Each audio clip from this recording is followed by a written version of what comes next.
Ladies and gentlemen, this is Nate Crosby, your host for today and forever, and welcome back to another episode of the Lawyers in the Making podcast, where it is my job to focus on the unique journeys to law and law school of professionals in the legal field and law students. But let's talk about what we're doing today. God, tripping over my words. What we're doing today, she's an Emory University School of Law graduate and currently works as the owner, CEO, and certified life coach at Jenn Deal Coaching, and as of counsel at Thomas Horstemeyer.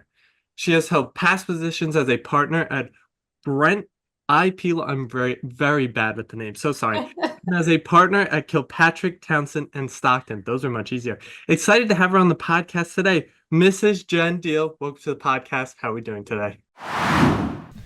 Before going any further, I'd like to say a quick word about the sponsor of this podcast, Rhetoric. Back in episode 25, I had the privilege of having the CEO, Luke Yingling, on the podcast, and ever since that episode, fell in love with the product. Rhetoric takes user briefs and motions and compares them against the text of opinions written by judges to identify ways to tailor their arguments to better persuade the judges handling their cases. Rhetoric's focus on persuasion and helps users find new ways to improve their odds of success through more persuasive arguments. Know more, win more.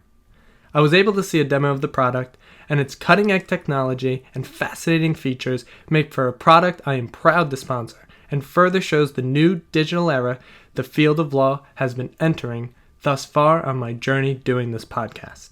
If you decide to book a demo, let them know Nate sent you. Be sure to check them out in the show notes below or at userhetoric.com. One word, userhetoric.com. Now, back to the show. Thank you so much. I appreciate you having me. I'm doing good. It's a nice, pretty day here in Atlanta where I am from, and that always makes me happy. Well, that's good to hear. It's all doom and gloom here in Smithtown, New York. The clouds everywhere. I can't see the sun. I need my morning sun. It's so Yeah. essential, and they've taken it away from me. But it may be there tomorrow. But Jen, before we get started, can you tell the audience a little bit about yourself? Sure. So I am in Atlanta. I'm from Georgia originally, and I am a trademark lawyer, and I handle contentious trademark matters. So I used to litigate high profile cases in federal courts, in the TTAB, before the ITC. And now I handle mostly pre-litigation contentious work. So sending demand letters, settlements, enforcement, those kinds of things. And I also run my own business as a life and career coach for lawyers. And I help lawyers with essentially just making lawyering easier, making it feel better. So things like people pleasing, procrastination, time management, all of the soft skills that we don't get taught in law school, and working on those, because what I really want for lawyers to have long, sustainable careers. And I think we are often not given the tools we need to do that, especially in a profession where overworking is so common and the standards are high and perfection is often expected. So I really enjoy both parts of my career, and it's fun to get to do both of those together. Well, Jen, I could already tell we're going to have a great conversation today. You're already talking about soft skills, something I love to talk about on this podcast because I think it's so important. And I always talk to lawyers, and they always say they go through law school and no one ever teaches them about soft skills, about having conversations, about holding conversations, just being, genuine and all that fun stuff. But let's go back to the wonderful year of 2006. You were at Valdosta State. Did I say that right? Yeah, it's Valdosta. Yeah, it's a Valdosta. tiny little town in South Georgia, like 18 miles from the Florida border. I Okay. didn't know anything about it until I decided to go to college there, and I'm from Georgia. So you were there in 2006, and then that same year, you ended up at Emory University School of Law. So Jen, simply put, why'd you go to law school? It's a great question. Some days I ask myself that very question. I'm just kidding. I don't regret going to law school. I really do enjoy being a lawyer, but I never had any plans to go to law school. At Valdosta, I studied criminal justice, and was really interested in doing research in the criminal justice space. But I think it was my senior year, maybe my junior year, probably my junior year, I had a class on law. It was just an elective that I took, and I just ended up finding it fascinating, more so than I had expected, and started looking into law schools. Part of my hesitance to do law school was I was like one of those kids that was super annoying. So I would argue with you about anything. And my parents, like your parents, were like, you should be a lawyer, because that's what you say to a kid who is a pain in the butt and you don't want to say anything not nice to them, right? You just tell them they should be a lawyer. And so I was pretty insistent that that was not what I was going to do. But then I took that class and I was like, it was one of the most fascinating things that I had the opportunity to do, even though I loved the rest of my major. So once I started exploring that, applied to a bunch of schools, ended up getting into Emory, and I'm from Atlanta, so it was a really great fit for me to be able to move. Don't tell the Atlantans that I said I'm from Atlanta. I'm actually from the suburbs of Atlanta. So moving back to Atlanta put me close to my family as well. Now, I've never been to Atlanta, Georgia, but I know a lot of people who live in Atlanta, It's Georgia. amazing. You should visit. Not, trust me. Jen, I talk about it on every episode. My giant bucket list of all the places that I have to go because I meet all these guests and they're from all different places in the country. So now I got this big giant bucket list, and I bet you do. one of those places I'm going to go.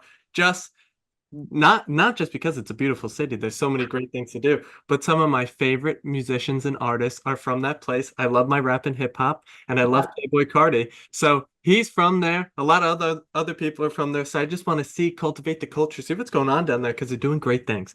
But first year at Emory University School of Law in 2006, people love it, people hate it. Some people say it's the best year of their life. Some people say it's the worst year of their life. How was it for you, Jen? I adored law school. I would go back right now if someone would pay me to go to law school. I have always liked school. I love to learn. I am good at school. I find school easier than being a lawyer.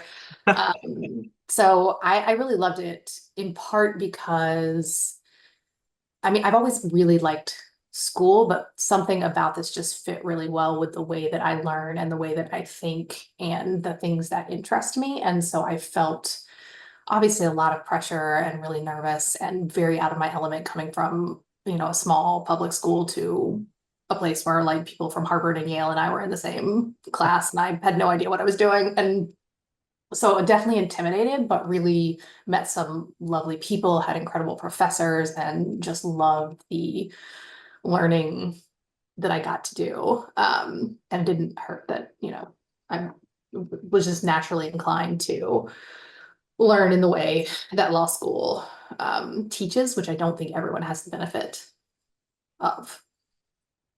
I mean, I love that so much. I love to hear that you would go back and do it again because this is a great example that I can come back to when I'm talking to other people and I could be like, yeah, I had Jenn Deal come on my podcast and say she wants to go back to law school. You Right never now. hear that. You never hear that. But I love to hear that because it just shows there's so many different unique perspectives on law school, on pretty much everything about the law, and that's how wonderful it really is. That's how great what makes this podcast so great at the end of the day.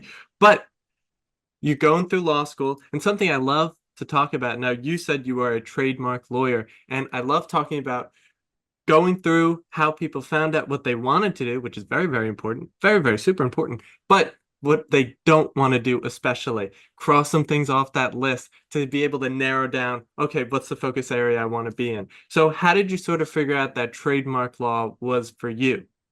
Yeah, I got really lucky in that one of my professors, actually my property professor, my first year was a former Kilpatrick Townsend attorney, who had been in the trademark copyright group, and I adored her. She's my favorite professor of all time, favorite professor teacher.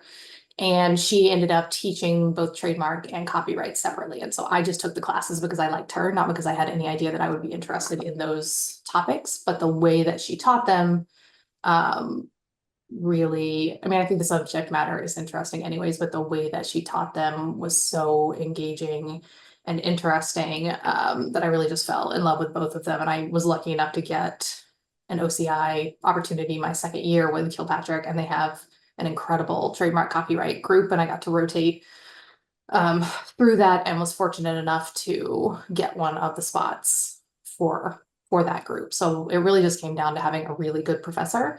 I think if you ask me about the other areas of law I'm interested in, the answer will probably be the same. If the professor was good, I thought it was interesting. If the professor wasn't that great, I probably didn't find the subject that interesting. So I mean, I couldn't agree more with that. Even my own undergraduate college experience, it usually comes down to the professor who makes the stuff interesting. Like I told you before, I'm a philosophy major. And listen, I hope they're not listening, but sometimes it could get a little boring.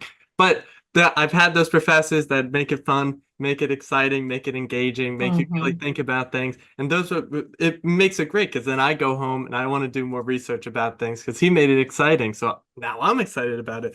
But you had a judicial law clerkship at the United States District Court in the Northern District of Georgia for the Honorable J. Owen Forrester. And everyone, pretty much most people I talk to, they love their law clerkships. They always have a great experience. So how was that experience for you?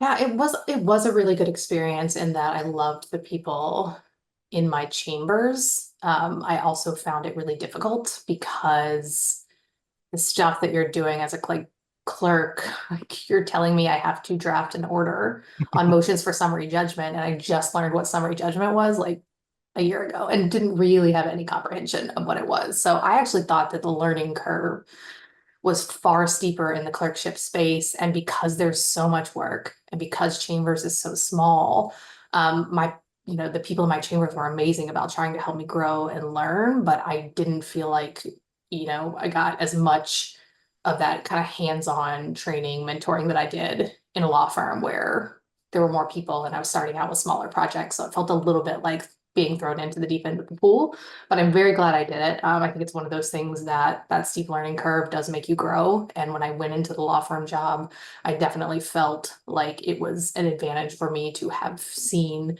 those kinds of motions and the arguments and all different kinds of lawyering. It was really helpful for me and allowed me to jump in and I think do higher level work more quickly at the law firm.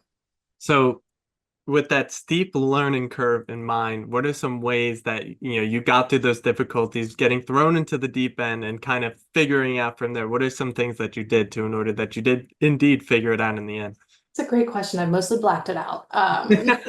Not really sure what happened back then, but I think a lot of it for me came down to I didn't ask for help enough. Like I had the resources available to me and I just either didn't know that I should ask for help or, it's super uncomfortable if you're a type A perfectionist to ask anyone for help about anything. So I think I probably would have one, asked for help more often. And two, I think like some of the stuff that I know now that I help people with on the coaching side of my career with the procrastination, the overwhelm, and the anxiety, like being better at managing my emotions would have been super helpful back then. Instead, I just spent a lot of time being overwhelmed and anxious and kind of spinning my wheels. But if I had been able to cut down on that emotional response, I think that the work would have come much more easily. Ooh, I want to bite there. I really want to bite, but I want to hold it off. I want to hold it Okay.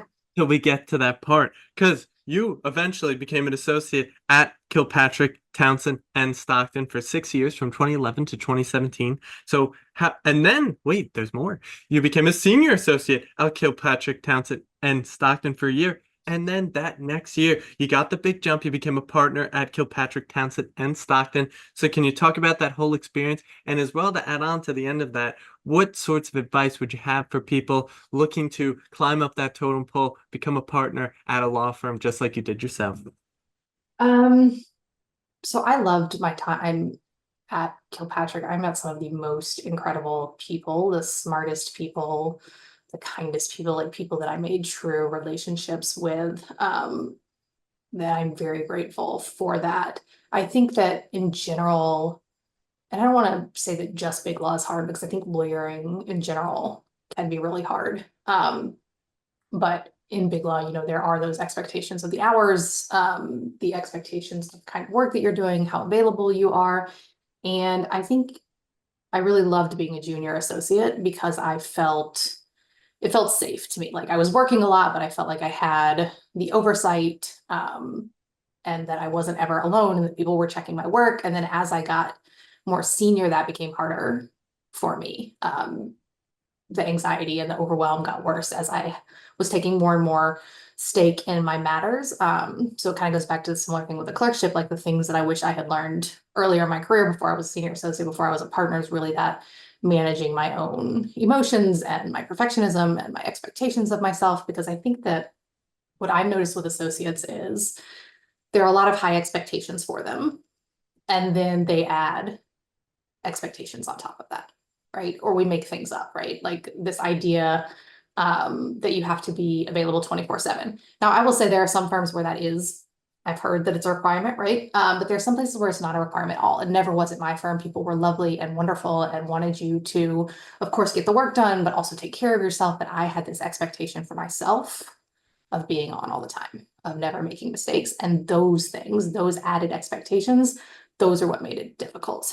So for me, if I'm giving advice to associates, I really think that we underestimate the soft skills you and I were talking about, right? We underestimate our ability to manage our time, to build, to ask for help when we need it, to set boundaries and take that time off. Like all of those things, not the stuff that you learn in law school, those are the things that make being an associate sustainable and being a partner sustainable. And so if you don't have those, and I didn't for that big chunk of the beginning of my career, it can be really hard. Wow. Okay. There's a lot. There's a lot to chew there. I have so many questions in my head right now. I can't even fathom it right now. But like now we're here in 2021. You start Jenn Deal Coaching. You're the owner, the CEO, and the life coach of it all. And so let's talk about. I want to first ask about the perfectionism. And you've talked about it a bunch. I see you always talk about it on your LinkedIn. I saw it. I do my research. I was looking. I was like, oh, she keeps talking about that. So I gotta ask about it. So what was that moment? Because I think of myself a bit of a perfectionist as well. And I think over time I've sort of ridded myself of it. I still got those tendencies. But how did you rid yourself of that perfectionism? Or was there a specific moment in time where you're like, huh, why have I been thinking like this the whole time? Yeah. I mean, I think that it's not ever, maybe it is for some people, but I think for a lot of us that deal with the perfectionism, it's not about ridding yourself of it forever. It's like, what do you do with it when it comes up? And so what you tend to find with perfectionism is it's often people don't think they're perfectionists because they're like, I don't do things perfectly, but that's not what perfectionism is. Really, it is this idea that if you do things well enough, if people like you, if no one thinks anything bad about you, if you never make mistakes, then you'll be safe. And in reality, you can't be safe from other people's judgments. You can't be safe from making mistakes, from any of that. And so what happened, and I think we know that, right? And so even though we try and be perfect, deep down we know that that's not the thing that's going to keep us safe. And so I think that's what creates all of that anxiety and that fear, because we're trying to control something that we can't really control. And so if I'm thinking about what I had to do to lessen mine, it really is about learning how to have your own back. And so the perfectionism is a really ineffective safety mechanism. So what is the safety mechanism then that you need to create for yourself that works? How do you change the way that you talk to yourself when you make mistakes? How do you stop caring less about what other people think? How do you decide that, you're not going to spend an hour on that 5-sentence email? You're only going to spend 30 minutes or whatever it is, right? It's those small incremental changes in the way that you talk to yourself, the way that you treat yourself, the way that you create safety for yourself so that you can stop relying on being perfect, which we know is impossible, for that safety. Yeah, I think it's sort of like it's like being perfect. That perfectionism is almost like it's a deep paradox. It's like I want to be perfect, but I can't be perfect. So you're getting pulled in these two ways, and then it just kind of leaves you in stagnation, and you're like, oh, and you just end up doing nothing instead of something. Yeah. Um, and I think I'd want to ask from that. Would you think in terms of, not allowing other people's words to influence what you're doing, and sort of being objective, do you find that people that you work with in your one-on-one coaching, do you feel that when you tell them or something that you would tell them, would you tell them like, hey, like maybe you should suspend your judgment? Like when someone says something, would you agree with something like that? Yeah, I mean, I think it's really hard just to tell people to stop caring what other people think because I don't think it's possible. So we evolved from a tribal species that had to live together and you had to have other people like you so you didn't get kicked out of the tribe, right? If you got kicked out of the tribe, you would die. And so I heard someone say this recently that like if you care what other people think of you, you can just take it as like you were really well evolved, right? Because the people that got kicked out of the tribe and didn't care what anyone thought, they all died.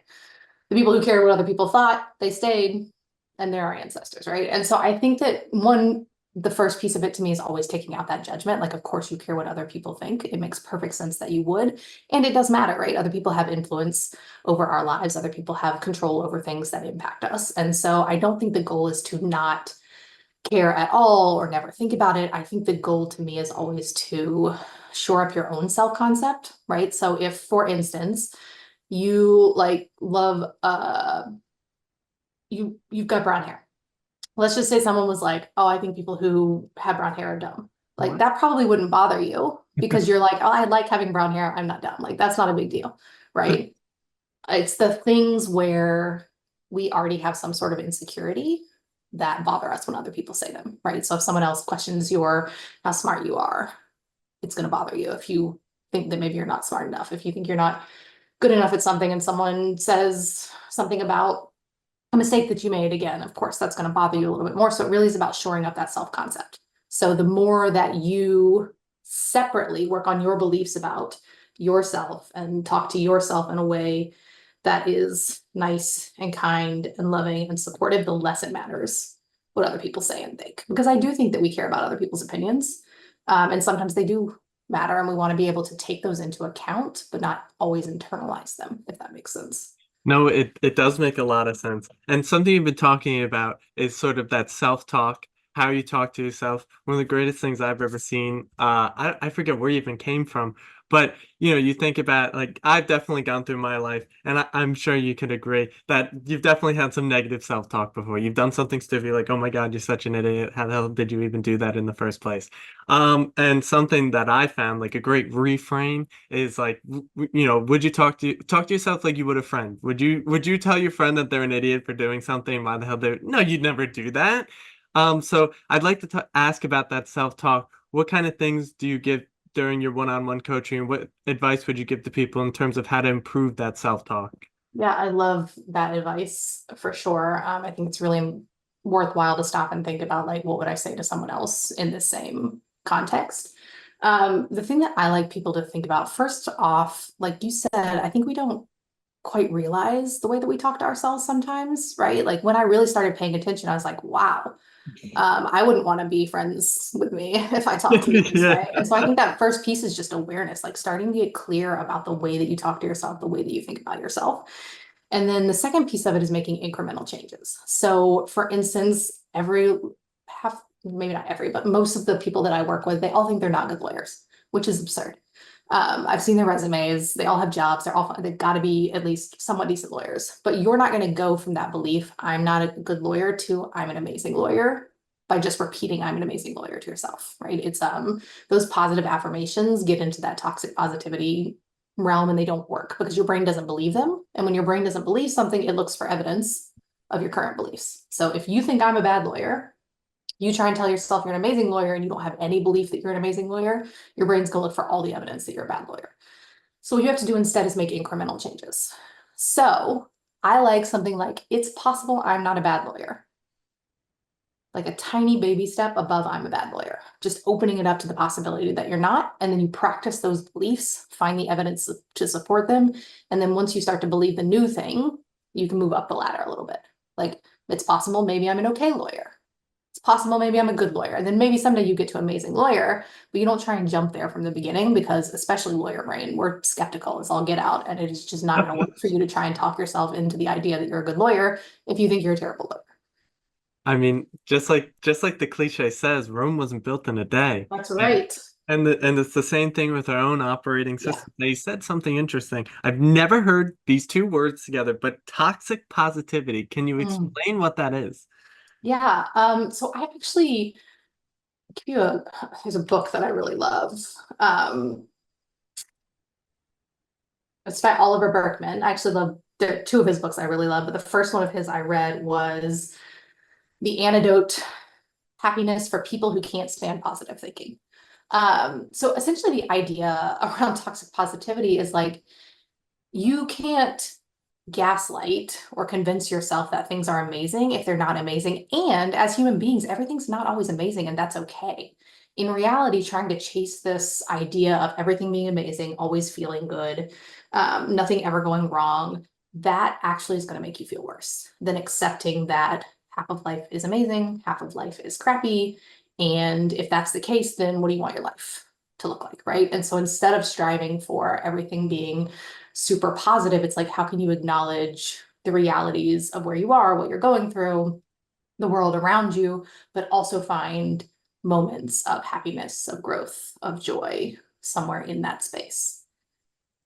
I mean, that I am in shock and awe right now. I think that's just amazing. That's one of the best explanations I've ever heard of something I've never heard before.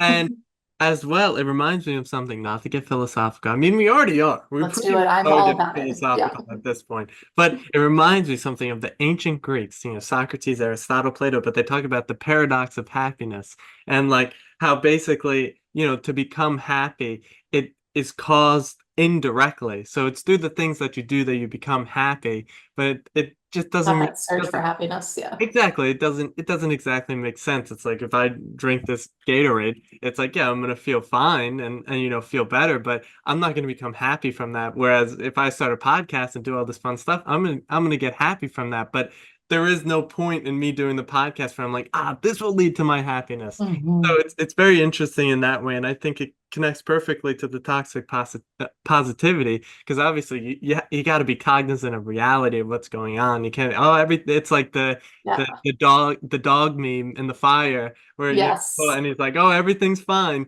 and Uh-huh. it's like, oh, it's not really that fine. But in starting Jenn Deal Coaching, I have to ask, was there a moment in time, a specific moment when you decided like this is what I wanted to do? Like what brought you to then start this coaching company? Yeah, there actually was, but I'll back up a little bit. So I think I was probably a mid-level, maybe a senior associate when I first found coaching. I mean, I'd heard of life coaching before, but I really thought of it as like fluffy. And I'm not judging any of this. I did judge it back then, but like breathing and yoga and those sorts of things, all of which now I do and I think are amazing. But I was very judgmental back then about how like soft and squishy it was. I was like, there's no way this can help. And then I actually came across a podcast of a woman who was a coach for lawyers who was a former lawyer. And it was very, science-based, very fascinating, really felt like she was like in my head about the way I was thinking and feeling. And so I ended up doing her program and it was a total game changer for me. The stuff that I learned there really changed the way that my career felt and the way that I approached it.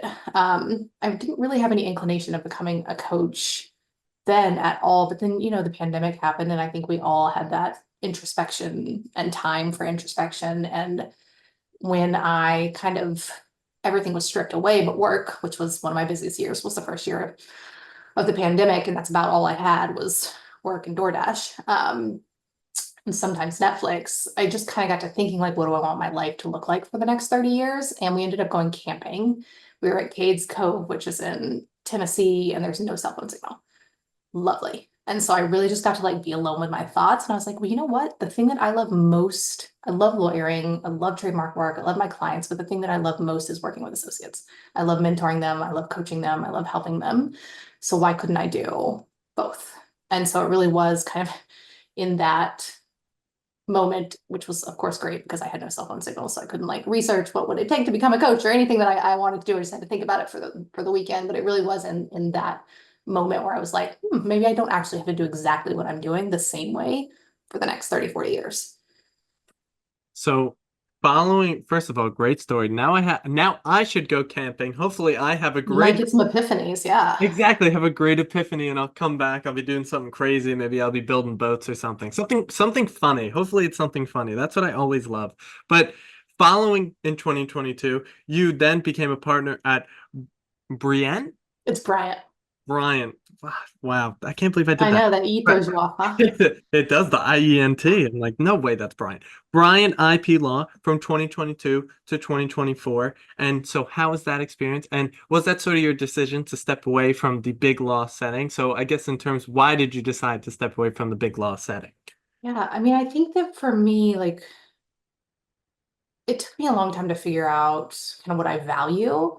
And so like I don't think there's anything wrong at all with the big law path. I know a lot of people who are taking it who are very happy with it. I was very happy with it for a long time, but the pandemic really just made me think about what I value, and I value slowness. I value ease and like time freedom and those sorts of things. And I just didn't think there was a way for me to do that in big law, especially if I also wanted to do the coaching business. It was just a tough balance to strike. And so um the small law firm life gave me the opportunity to balance those a little better. And at that firm, the guy that ran it was a used to head up the patent prosecution firm at the patent prosecution group at a big law firm in Atlanta. And so I knew they were doing really sophisticated work. So I would get to do some of the same kind of work, but at a completely different pace and amount than I was before, so that I could balance those things without feeling like I was giving up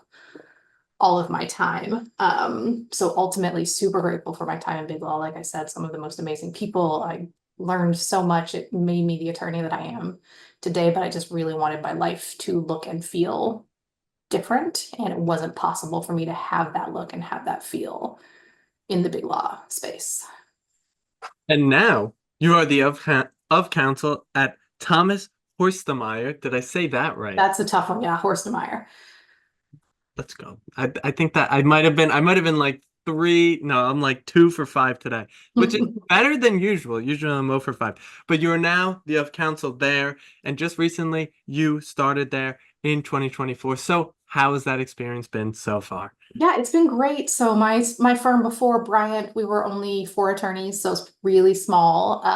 And we essentially merged, came over to Thomas Horstemeyer in March, and that has allowed us to have more resources, which is lovely. The one thing I missed about big law, like there's a lot of things you don't have to do for yourself, right? Like I do know how to file things, I do know how to send my own mail, but it's not something I ever had to do. Or if I had a question about billing or anything, there was some expert there to help with that. It's tougher when you're in a smaller firm because you're doing a lot of that on your own. And so it's been lovely to have the resources. The people are really lovely. And they do a lot of patent work. And so now with the addition of me and my colleague who does trademark prosecution, we're really looking to grow the trademark work at the firm. And it's been fun to have the resources and get to work and collaborate with some new people who are really great lawyers.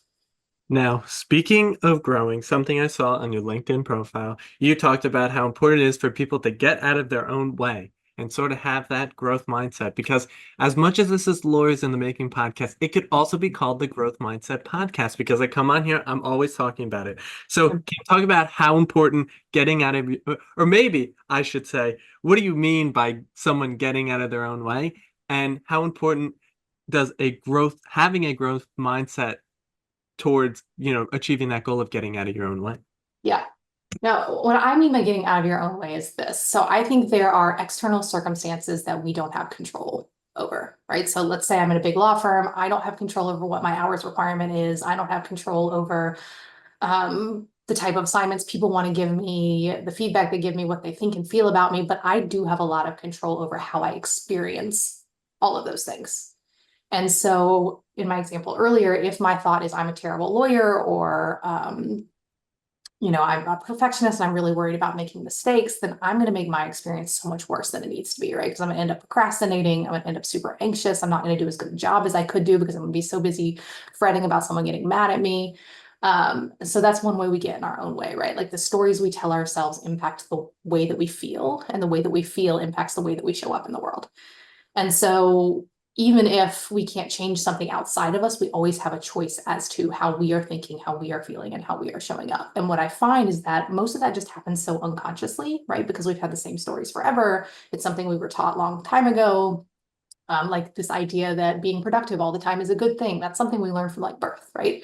But the way that it impacts us and the way that we show up, if we have that belief, is actually more in our control than we think.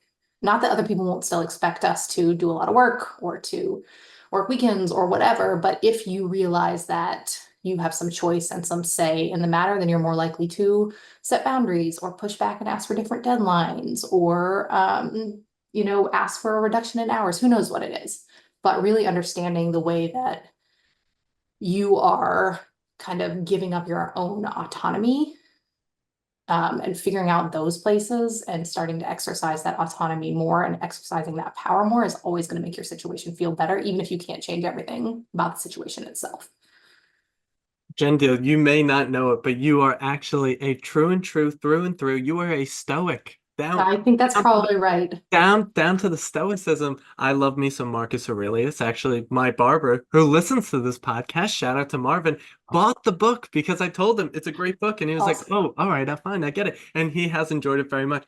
I cannot say enough about the Stoics. My favorite Stoic is actually Seneca, not Marcus Aurelius, but Letters to Lucilius is probably top 5 book I've ever read in my life. I cannot get enough of that book. It is just timeless, and it was written so long ago. Those are my favorite books. Anything before the year 1000, I'm going to read it. But Love it. you talk about the growth mindset, and one of the things you said that just I love hearing that is the stories that we tell ourselves. So can you talk a little bit more about the stories that we tell ourselves and how important our framing of what we tell ourselves is to, sort of our mental health and everything that we do? Yeah, for sure. I mean, I think that like we all have these stories and they all come from a million different places, right? The way things our parents taught us, experiences that we've had, messaging we get from society, and they impact the way that we show up in the world. So if, for example, I think I'm a terrible lawyer, that's going to cause me some shame or maybe some anxiety. And if I'm feeling ashamed or anxious, I'm going to show up very differently than if I'm feeling confident. Even if I have the same qualifications, nothing changes. I'm exactly the same type of lawyer, but just the way that I am talking to myself about my skills, about my capabilities, about my potential is going to impact the action that I'm willing to take, right? And so if I don't think I'm good enough, if I don't think I'm worthy of whatever, I'm not going to go for things. I'm not going to try new things. I'm not going to ask for things. I'm not going to get outside of my comfort zone. But if I think, hey, I've got some learning to do, maybe I can get better at this, or maybe I'm not perfect at this, but I can definitely learn something. I can definitely get better. Then I'm going to show up in a completely different way than if I'm just resigned to being not good enough. And so I think that really getting clear on those stories is the best way to start understanding how much they're impacting you and understanding what you need to do to change them. Yeah, I recently saw a very, very popular video. It's going around a lot, but I keep seeing it on my Twitter. And it's like it was just like one of those guys. It's like the people who walk around and like ask people like, what's your net worth or whatever. Yeah, This one lady was talking about I forget how old she was or what she was doing, but she said that one of the best things that she wished she knew is that we all have these systems, within ourselves. We're sort of like a computer, and that, when you put an input, you get a certain output. And the stories have to do with that. So, when you grow up and you're told it's important to be as productive as you possibly can, when someone tells you that, when someone gives you that assignment, you're going to be doing it because you want to be as exactly. productive as you can. So it's just so ingrained with you. And you sort of have to work your way through it and be self-aware of like, oh, this is what's going on. Like be self-aware of that input output sort of thing. So that's how I connected those thoughts in my head. But I Yeah, I had love that. you talked about procrastination. I think I am the best procrastinator on the planet. I will formulate the most logical arguments ever to not do something I have to do, especially school. I will literally go to the longest lengths ever. I will go for a 3-hour walk and I'll be like, this is Love so it. important for my health. I need Uh-huh. to do this and I don't, and that assignment, that will be for tomorrow. So what Yeah. ways and what advice do you give to people in order to beat that procrastination? Because I need it. I'm here as a student now to be learning. All right, well, first things first, I actually don't think procrastination is a problem. I think that it's one of those things that we've really moralized, right? Like procrastinating is bad and you're better if you don't do it. I actually just don't think it makes you a good or a bad person if you procrastinate. I'm not saying there aren't trade-offs or consequences sometimes from procrastinating, but I don't think it means anything about you as a human. I think all human beings do it because it's an emotional regulation issue, right? Like humans avoid pain and seek pleasure. And so, of course, we all procrastinate. Now, some of us do it more than others. But I also think it's interesting to think about because there are times where procrastinating can actually help, right? Like, what even is procrastinating? Is it only procrastinating if something bad happens, or what if you procrastinate and actually something becomes really clear, or you get new facts that make something easier, or in my line of work, sometimes things go away if you let them sit for a minute, right? So I think that first layer to me is like to stop shaming yourself for procrastinating because everybody does it. It does not mean there's anything wrong with you as a human being. And anytime you're shaming yourself on top of already not doing something, then you're just adding more emotions that are not going to lead you to doing the thing you want to do, right? Because shame's such a hiding emotion. But if you do want to stop procrastinating on something and you like your reasons for wanting to do it, right? You think it will actually, the trade-offs will be good for you, then I think you have to get clear as to why you're procrastinating. What is it you're avoiding? And it's almost always, not almost, it is always an emotion that you're avoiding feeling, right? So you'll notice you're procrastinating when it's something new and you don't know how to do it. You'll notice you're procrastinating if you're a person that really is afraid of making mistakes. Because the longer you procrastinate, then you can put off those feelings of shame or anxiety or embarrassment. But at some point, the switch kind of flips, right? You get real close and you're like, okay, well, the problem of missing the deadline has now become much bigger than me avoiding a little bit of embarrassment and shame. So it really is earlier on understanding what is it I'm afraid of feeling, and then just being okay with feeling whatever that is. And I also think the other thing that seems to help people a lot is to like pull it back a little bit. What is one thing you can do to move the ball forward? Just let go of the idea of getting the whole thing done. What is like one step? Because that momentum is going to help either keep you in momentum or give you more clarity about what you should do next or whatever. So I think it's all about changing the way that you're thinking and seeing how it, what emotion it is you're avoiding, and then also what's one small thing you can do to move the ball forward. Law students, are you feeling overwhelmed, stressed, or short on time in law school? Maybe you just want someone to show you a step-by-step framework to master the topics you're learning in your classes. I know the pressure you're under, and I've got the perfect solution for you. My course, The Law School Operating System, is proven to help you conquer law school with confidence and ease. Created by Lisa Blasser, a former guest on the podcast and founder of the Law School Success Institute, this course breaks down every subject into manageable main topics that you run through a comprehensive study system to thoroughly prepare you for class and final exams. No more feeling like you need to know everything all at once in the beginning. But that's not all, Nate. The Law School Operating System also teaches you how to schedule your studying and time effectively. For every topic, you'll know which study step you're on and when you'll complete it every week of your semester. No more mad dash cram sessions, more time with your loved ones. And with my system, you'll walk into your exams knowing you've given 100% of yourself, that there's nothing more you could have done to succeed, and there's no better confidence than that. Lisa breaks it down like this: one class, one list of main topics, and one system to master each topic. With recorded and live sessions for students available on her website and partnerships with law schools nationwide, the Law School Operating System is here to help you thrive from day one to the final exam. Ready to take control of your law school journey and operate at your full potential in law school? Visit www.lisablasser.com today and enroll in the Law School Operating System. Be sure to use code LSOSNATE10 at checkout for 10% off the recorded course. That is code LSOSNATE10 at checkout. Now, back to the show. I definitely say the one small thing is the most beneficial thing that I ever do, because usually it's the procrastination is usually like papers I have to write that I just don't want to, like, it's like the last thing I'd like to do in my day. But I'm like, you know what? I finally, sit my butt down. I'm like, all right, I write one sentence, and then an hour later I have 5 pages. So just sometimes I know, and the funny part about it is, like, I know once I sit down and start typing, I won't be able to get up and leave. So it's just like getting there and just starting is usually just does the trick for me. But like I said, I'll go to the greatest lengths you ever see in your entire life just not to do so. Sometimes I'm astonished by my own behavior. I'm like, I can't believe Totally normal. Totally normal. It makes me laugh sometimes, like, oh my God, like, wow, I've really done it this time. But Jen, we are now down to our last 5 questions. The first of the 5 questions is something that I've seen that the entire journey of doing this podcast is that the legal field is moving in a certain way, that people are adopting new technologies, new AI technologies, new software technologies, whatever it may be. So this is sort of the tech stack question per se. What does your tech stack look like, and what recommendations would you have for people? See, I'm pretty old school, not totally super fine.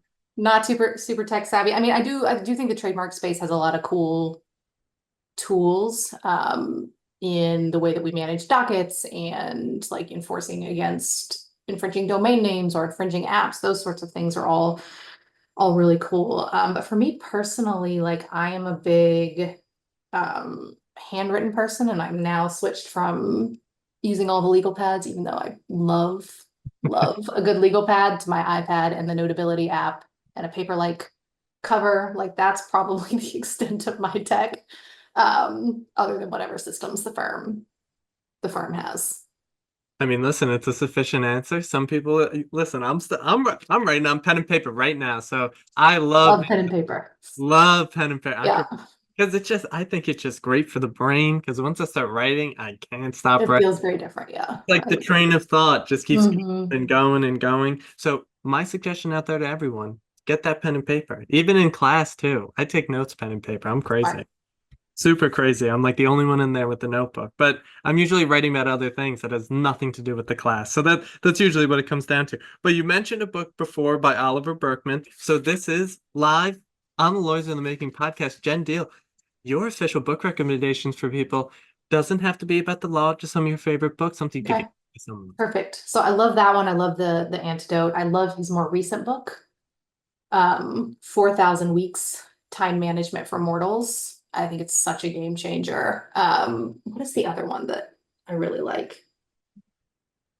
Oh, no, I'm not gonna remember. Not Effortless. It's Greg McKeown. Was it Effortless? It's his for Essentialism. I loved Effortless too. I'm gonna give you double books from the same authors. I really loved Effortless, but his original book, Essentialism, is incredible. It also really changed the way for me, the books, if we're thinking self-help books, I also love a lot of fiction, but for me, the self-help books that I have found the most helpful are the ones that really make you think about the fact that like our time on this planet is limited and really thinking about the way that I want to spend that time. Those are the ones that I think have been most eye-opening after coming from, all of the social conditioning we get, that there's a specific way that life should look and a specific way that success should look. And there's a specific way we should be spending our time. And all of that is made up. Like there are no rules. And so books that are in that vein, I find really helpful and eye-opening. Wow, Jenn, you just said there are no rules. That's like the biggest principle I ever live on in my I entire know. life. Is that the rule is there are no rules. There are no That's rules. Like if you've got them, I mean, I'm not never saying there aren't trade-offs, right? yeah. Like not over here advocating anarchy, but when it comes to the way that we live our lives, I think there are a lot of things that we think are rules and all of those should be challenged.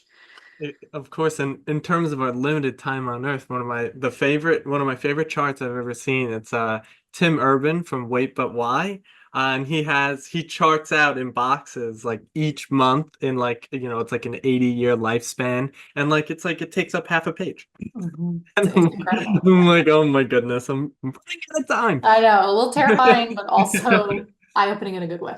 Exactly. A bit comforting, a bit motivating. It's like, all right, I Mhm. got this little time. All right, let's see what I can make of it. But Yeah. third to last question here. What are the sorts of things you consume, not food, consume on a daily basis, either through social media? So Twitter, Instagram, LinkedIn, YouTube, Reddit, Substack, Facebook. Some people still use Facebook. Facebook, any podcasts you listen to that you recommend, any Substacks that you read that you recommend, any people on LinkedIn that you would recommend. What is crossing the transom of Jenn's mind on a daily basis? It's interesting. If you had asked me this question a year ago, I would have had better answers, but I've really tried, as someone who creates content and someone who can struggle at times to be creative, I really try and not consume a lot anymore because I think it makes it so much harder for me to tap into my own creativity. That being said, I still love LinkedIn. I still love Instagram. And I think especially the LinkedIn lawyer community is really beautiful. There's so many great content creators and everyone is so supportive and they're out there doing really cool things. I have recently gotten into Substack. I don't think there's any in particular that I can name off the top of my head, but I do love the long form reading that you get from Substack that you don't get in other places. I think that's been kind of nice to introduce back in. And I don't listen to podcasts much anymore now that I don't work where I have to drive. I Interesting. used to be all into them. Which ones were you all into? Let's So I'm allowed to swear on your podcast. You It's in the are name. allowed to swear on my Okay. podcast. So one of my favorite podcasts is Unfuck Your Brain, by Carl Lowenthal. She is actually the coach I was telling you about in the beginning who kind of got me into coaching. It talks about all of this mindset stuff, but it does it from an intersectional feminist lens, which I think is really fascinating. I love Hidden Brain with Shankar Vedantam. I probably wouldn't fangirl out over many people, but if I met Shankar, I probably would. It's another one that's really interesting and kind of explores all things related to brain, mindset, that sort of thing. Yeah, there's a lot of people I would fangirl over, by the way. So don't worry. There's so many people that if even people on like LinkedIn that have like even been on my podcast, if I saw them in real life, I would freak out on it. If I saw I you love that in real life, I energy. think I'd freak out. I'd be like, oh my God, it's herself, Miss Jenn Deal. But second to last question here. What does an ideal Friday night and Sunday morning look for Jenn? Oh, I love that. Friday night live music. It can be bad, it can be good in a small, intimate venue. I don't want to be at a concert with tens of thousands of people. I would rather be in a hole in the wall bar listening to some terrible cover band. And then Sunday morning outside on my porch with my dogs and whatever library book I've got. How many dogs do you have? With two. Are they what kinds? I'm always looking for So different. one is a boxer mix. They're both rescues. One is like 90% boxer, and then the other is she's a mix of coonhound, pit bull, and mountain cur, which is not a thing I had ever heard of. So she is very much a mutt. A super mutt at Yes. that. But I'm always looking for new kinds of dogs because I want a dog. I really do. I've been looking into it, but I am broke. So I need to get more money before I do that. They are expensive. Ex That's what I'm saying. And they're lovable creatures, and I never had one. I was the year Totally worth it. the Totally year worth it. the year that my family's dog died, the next year I was born. Oh, So wow. it's like great. I replaced the dog. It was really nice. No, I'm kidding. But last question here. I do this at the end of every single episode, Jenn. What are your words of wisdom for the aspiring law students, the current law students, and the legal professionals out there in the world? Well, I think that we underestimate how important it is to have self-compassion, self-respect, self-love, all of those things. I think we really underestimate how much it matters, what is happening in our head and how we're treating ourselves, how we're talking to ourselves. And so if I could go back earlier in my career and do anything differently, it would really be understanding how much of an impact what happens in my head has on the way that I experience the world around me, because we have so much more control and so much more power. And in an industry where, some things about it are hard, having that extra bit of control is really going to help you create a career that feels good, that feels sustainable. Well, Jenn, beautifully said. So philosophical. I know you may want to sway away from it, but it truly No, was. I'm here for it. It's beautifully said. But Jenn, that is the episode. That is the podcast. So thank you so much for coming on here, spreading your wisdom, spreading your experiences, and for everyone out there listening, thank you for tuning in. Check us out, lawyersinthemaking.substack.com, lawyersinthemaking, one word, substack.com, and I will see you all in the next one.